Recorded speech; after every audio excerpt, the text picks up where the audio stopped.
Kumpiyansa si Gomez de Leaño, na makakabangon ang Converge sa Game 2. Nananatiling tiwala si Juan Gomez de Leaño na makakabangon ang Converge sa kabila ng pagiging limitado sa 9 na puntos, sa kanilang Game 1 na pagkatalo sa Ginebra.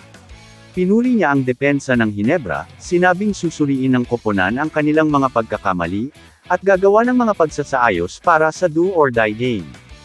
Inamin din ni Gomez de Leaño na ang pagpigil kay RJ Abarrientos, na umiskor ng career high na 35 puntos, ay magiging pangunahing pagtutuunan ng pansin.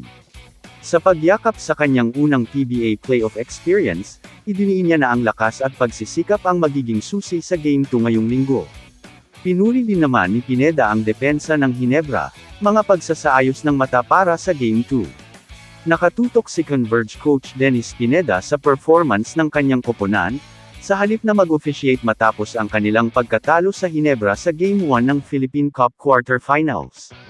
Sinabi niya na naapektuhan ng mabilis na whistles ang kanilang pisikal na diskarte, ngunit pinaalalahanan ang kanyang mga manlalaro na manatiling kalmado at itigil ang pagrereklamo. Pinuri rin ni Pineda ang malakas na defensive game plan ng Ginebra, sa paglimita kay Juan Gomez de Leaño sa 9 na puntos, matapos ang kanyang malaking elimination round outing.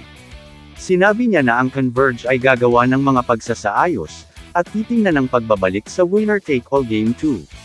As per Justine Arana naman, mistake niya yung pagkakaroon ng foul trouble early in the first half against Ginebra, na isa sa nakikita na factor kung bakit hindi na-take advantage ng Converge, ang game over Ginebra sa quarterfinals ng PBA at natalo.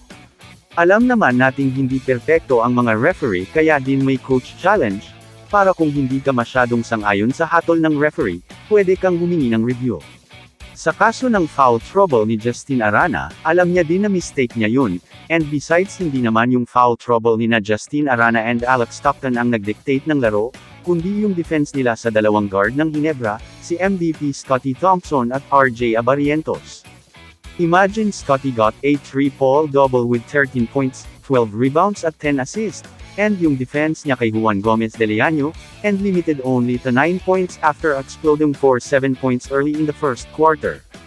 Then the Rookie of the Year awardee RJ Abarrientos, came to the picture with his Stephen Curry 3-point spirit. Sabi nga, how can you defend RJ Abarrientos kapag magaling na swerte pa? Ngunit muli ay magpapatuloy lamang ang selebrasyon mula sa kampo ng Ginebra, kung matatalo nila ang Converge ngayong linggo sa isang do-or-die game. Asahan natin babalik ang Converge, pero kailangan mag-alala ng Converge, dahil ito ang paboritong sitwasyon ng Barangay Ginebra, sila ang underdog, tapos do-or-die pa. Kamusta mga idol? Sports Zone PH, para sa sports news and update. Kung bago ka pa lamang dito sa channel ko, pindutin mo na ang subscribe button at notification bell, para lagi kang update sa mga sports news.